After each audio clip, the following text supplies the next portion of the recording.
Yes, I have a PowerPoint. That's how I keep my notes.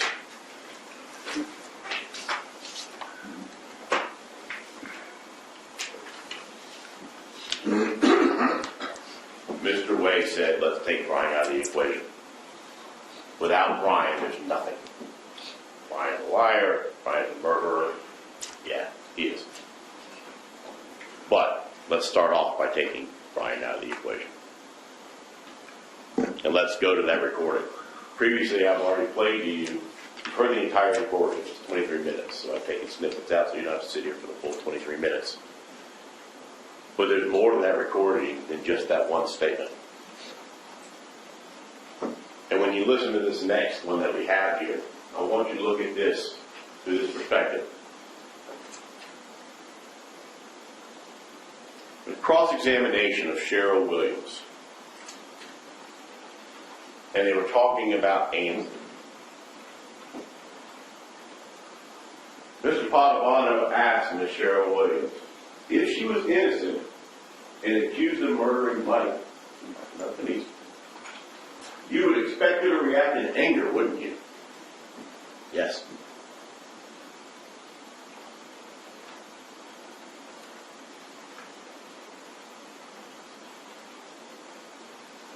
In that recording, Kathy accuses Denise Williams of planning and plotting and her involvement in the murder.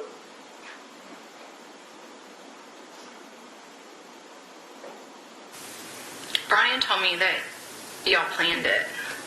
Planned what?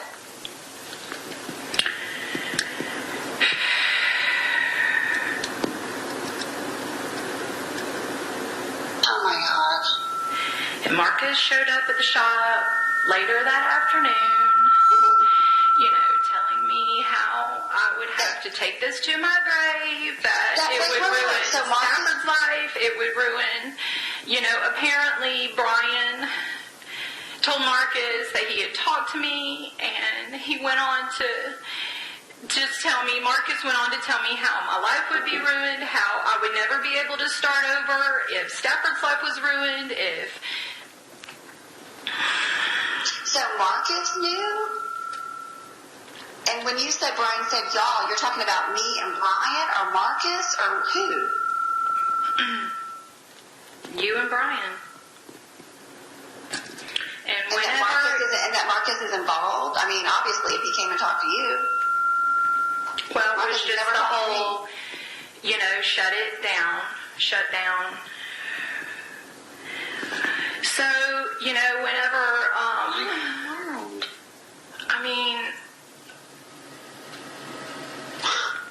it's. And then you got a letter from Chuck. My parents got a letter too. But you got a letter from Chuck, and he's talking about it too, or no? Chuck told me what happened in Atlanta. In Atlanta, okay, yeah. So, here's the deal. Here is the deal. Hang on, somebody's texting me. Rocky, Rex is not doing well. Oh. But yeah, that's pretty major, especially with Marcus involved. She is just accused of murdering her ex-husband by her friend, and her concern is that Marcus was involved? That's her issue? Brian told me that y'all conspired, planned, and killed Mike Williams. Wait, Marcus is involved? This is the same person that cut off the grandmother from the granddaughter because she made accusations against her? In this recording, she's concerned about Rex. Just accused of murder, and the only thing she wants to know is if Marcus was involved. Why? Because the pact that she had with Brian Winchester was that nobody else would know. Just them. And that's how they kept it a secret for that 17, 18 years. That's why she's concerned about Mary Marcus involved. It's not the fact that, oh, by the way, I've been told that you killed your husband. are concerned that Marcus is involved. I'm not going to play the whole thing, but she actually accused her twice.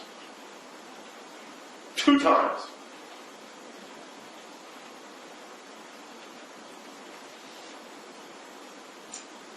It's not even what she said, it's what she doesn't say.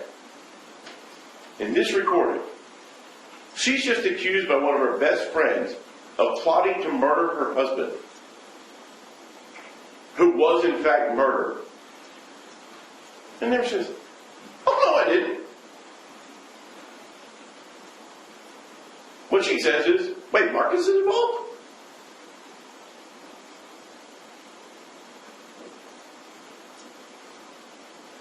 You go back and you'll have the opportunity, because you have this entire recording, to go back there. Again, I'm not going to sit up for 23 minutes and just play it again, but you have the ability to do so back in your jury room. Go back and listen to this recording. It lays out this entire case without Brian.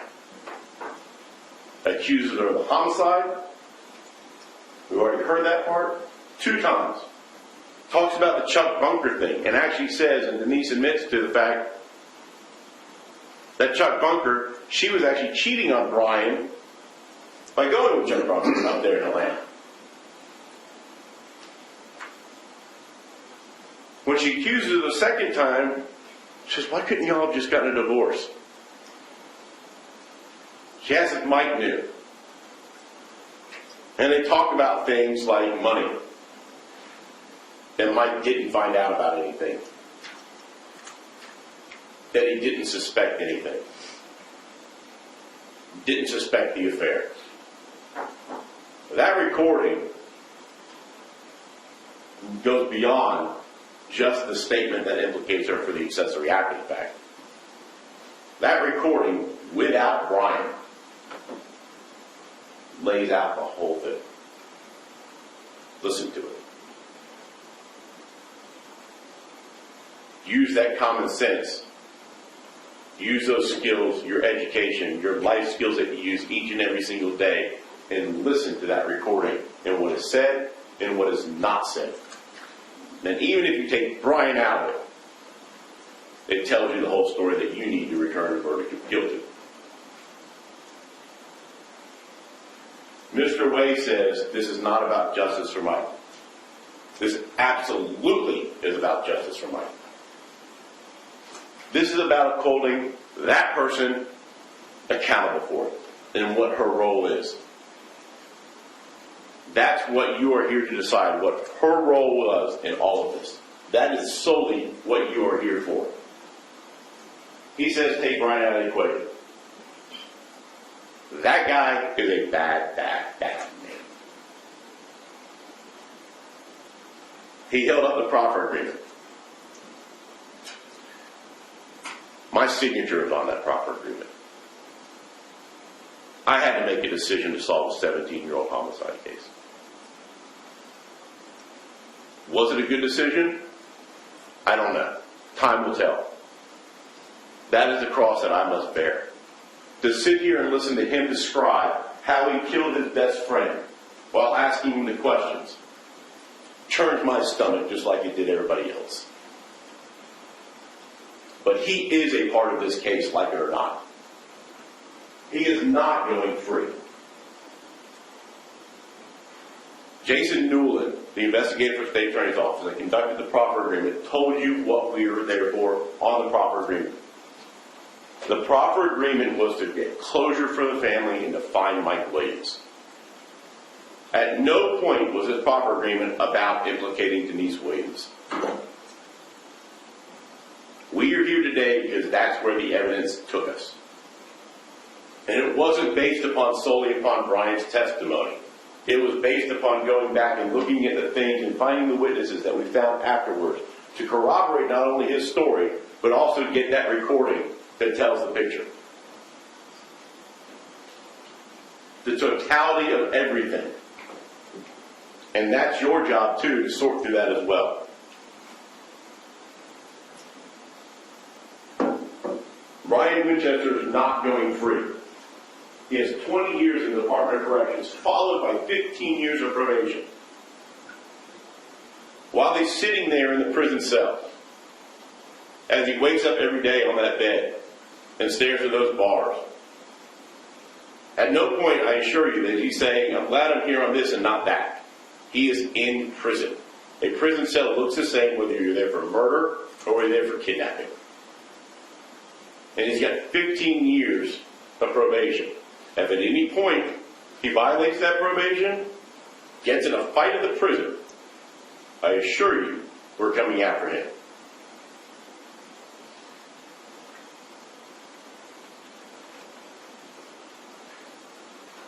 But also, let's take a look at the proper agreement. You've got the entire agreement, just like Mr. Wade told you. If at any time he lies or perjures himself under oath about anything contained in any of his statements, the entire statement can be used against him and he can be prosecuted for murder. Now, normally in an immunity situation, you think, well, maybe he's lying. Ladies and gentlemen, that man has absolutely every reason to tell you the truth. Because if he lies in any way, shape, or form, that immunity agreement is shredded and he goes down for murder by his own confession.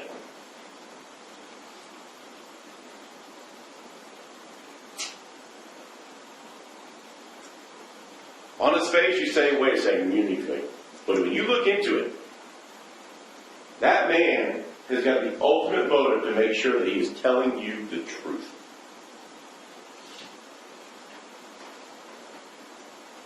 Yes, it's awful.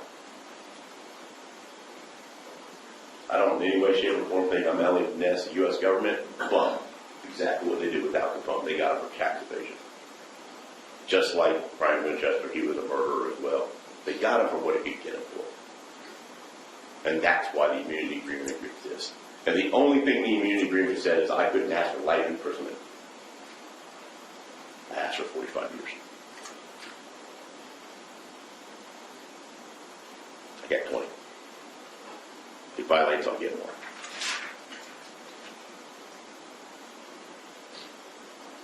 This is about justice for Mike and what her role was in all of this.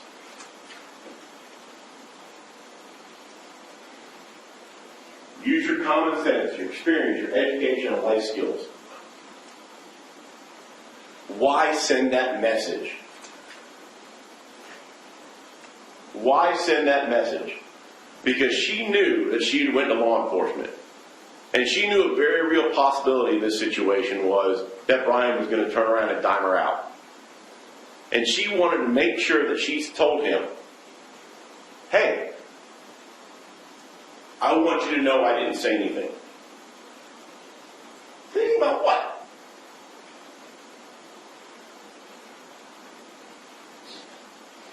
Tell Marcus, tell Brian I didn't say anything. Say anything about what? She's sitting there talking to law enforcement. Why send that message unless what Brian tells you is true? That there was an agreement that they would never talk to law enforcement together.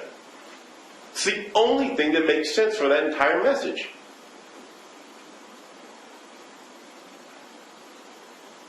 It's the only thing that makes sense. She wants to make sure she understands that he has the ability now to dime her out. And she wants him to make sure that he knows that she didn't do it and therefore he shouldn't do it either and he should stick to the pact. Stick to the agreement that they had. It's the only logical reason for sending that particular message within the week of his arrest. Again, I'm not going to play it, but you don't have to take the word for it. We have it on the recording.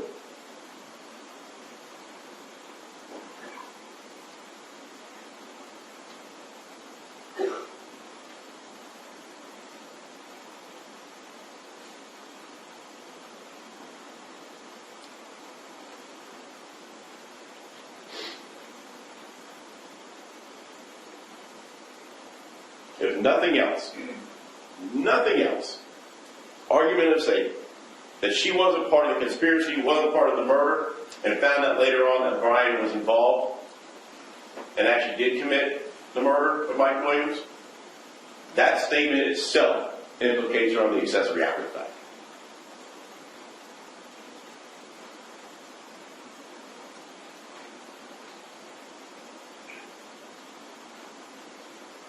As I said, you apply everything else back in now that we take and know what Brian told us.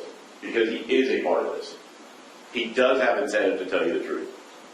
And what he told you is corroborated by the witnesses. But let's talk about this.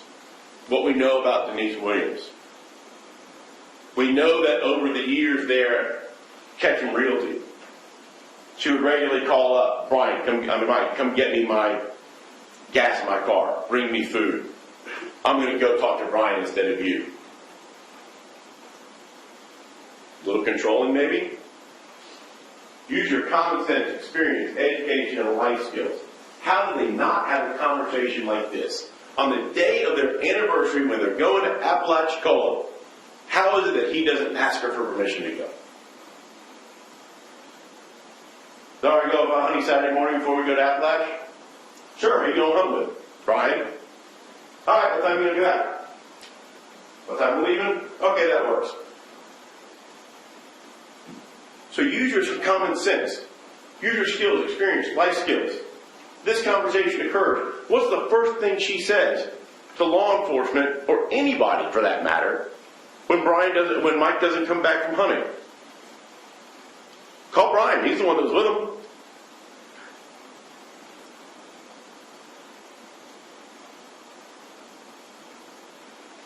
It's the first thing you would do. Law enforcement would go talk to Brian. Where were you? Maybe we would have covered all this back then. I don't know. But your skills, your education, your life skills tells you this is the way it would have gone down unless they have a plan and a pack to set up alibis and not count each other out. And she's involved in the homicide. Because then the answer is, I don't know, you just went hunting and didn't come back.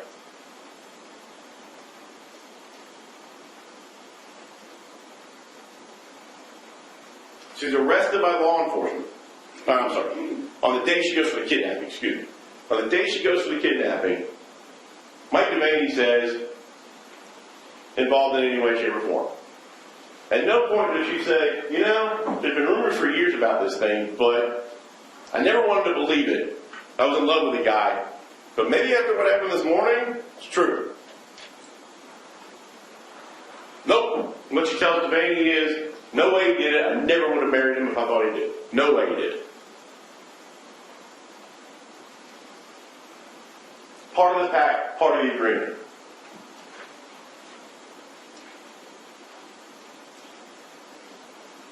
Mr. Wake talked a little bit about law enforcement, how cooperative she was with law enforcement.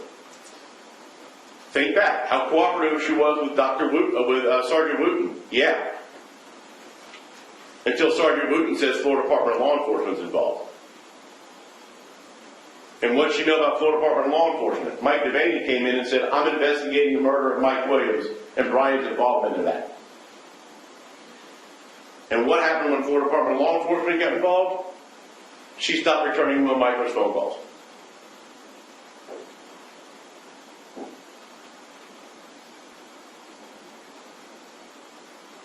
If Brian's lying to you, why are you threatening the grandmother to stop the investigation on 2 occasions? And you'll never see your granddaughter again. Brian didn't make that threat. She did.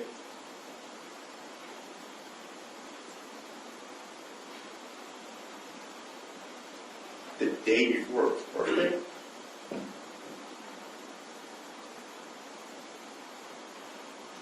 If you don't stop this investigation, you'll never see your granddaughter again.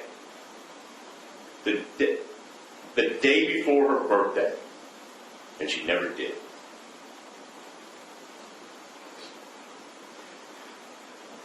Ladies and gentlemen, that's not the actions of an innocent person. That's the actions of someone who was in a plan to commit a murder. A murder was occurred.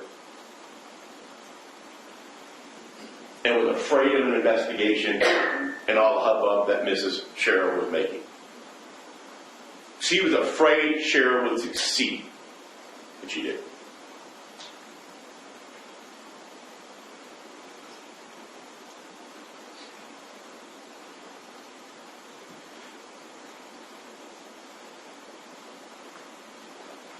Let's talk a little bit more. Go back to the money, the motive.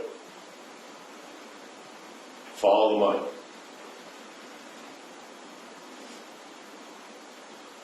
Brian can't get it. She's a sole beneficiary. He can't get it. $1.75 million isn't a motive for him because he doesn't get a dime of it. Only Denise can collect that money.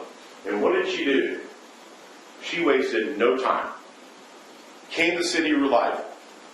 $1 million policy, $250,000. $1.25 million submitted for her signature. Look at the date. January 4th of 2001. Ladies and gentlemen, the search didn't even end until February. Brian's friends, family, law enforcement are on the lake looking for him. Extensive search all the way through February, and 19 days later, she's filing for an insurance claim of $1.25 million.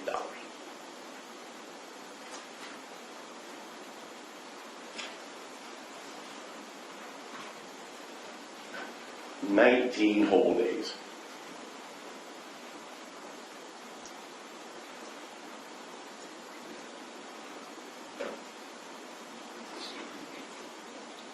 That's a cold individual. That's a person that's involved in a homicide. Ladies and gentlemen, as I said, I was thanking you for the way that you pay attention, not only to evidence presented, but things that happened in this courtroom. Think back 3 days ago. Brian Winchester is on the stand, describing how he shot his best friend, how he circled around the stump, approached 3 feet away, shot him in the face.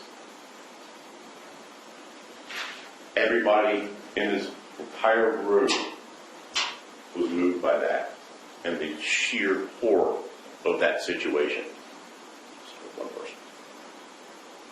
That one person sat here and listened to Brian Winchester describe how he had shot and killed her husband, the man she supposedly loved and cherished. Absolute stone face. Didn't bat an eye. Didn't shed a tear.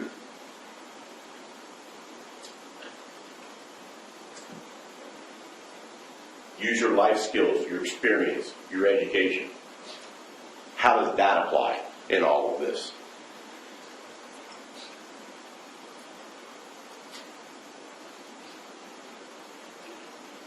Again, back to that recording. Go back, listen to it. You've got it. It lays the entire case out without Brian Winchester's involvement. But the simple fact is, Brian Winchester is involved. He's involved because he pulled the trigger.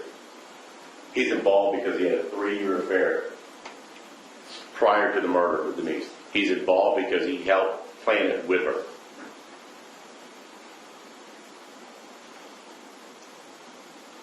Yeah, he got the immunity deal, he's serving prison time for what he is, but that doesn't change her involvement.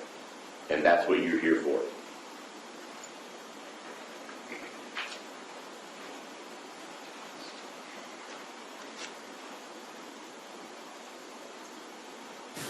In life, I've always thought to myself, if I had said, Mike, I think Brian has a girlfriend, I've always wondered if he would still be here. Like, why couldn't y'all just get a divorce? I've always known that you and Brian loved each other.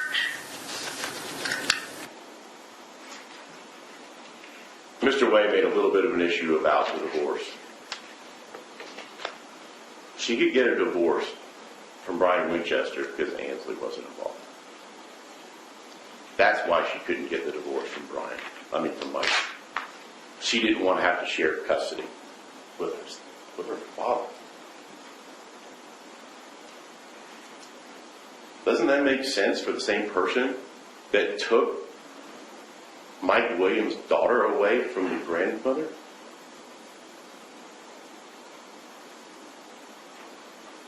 Who 19 days later filed for insurance claim?